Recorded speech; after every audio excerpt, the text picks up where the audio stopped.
Masih ramai rakyat Malaysia yang terjerat dengan taktik licik scammer. Jumlah kerugian yang dialami bukannya sedikit. Ada yang mencecah ratusan juta ringgit. Justru apa yang perlu dilakukan sekiranya anda menjadi mangsa scam?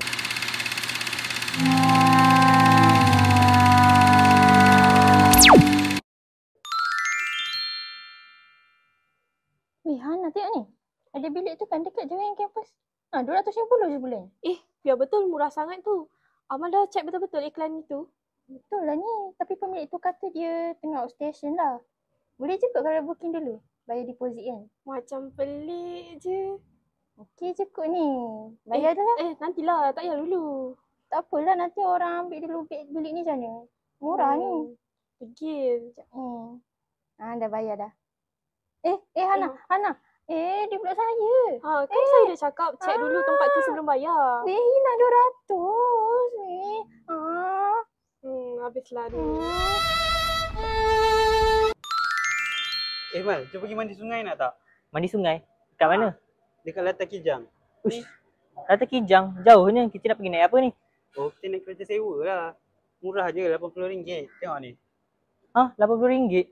Macam tak logik je harga tu. Murah sangat tu.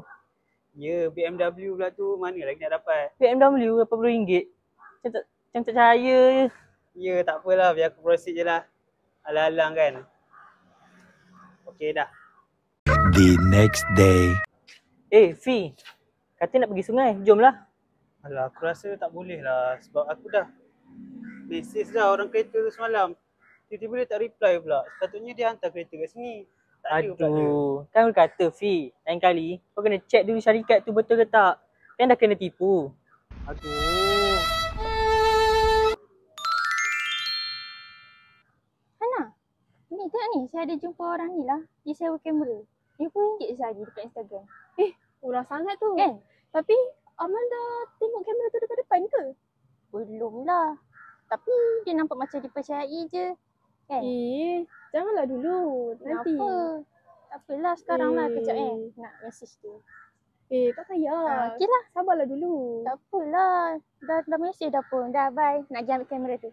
Amal. Hana. Kenapa Tengok dia? ni. Kamera tu rosak lah rupanya. Lepas tu dia tahan saya pula. Dia suruh saya bayar kamera tu. Kan dah kata hari tu semak dulu. Tapi kamera tu bukan saya yang rosakkan pun.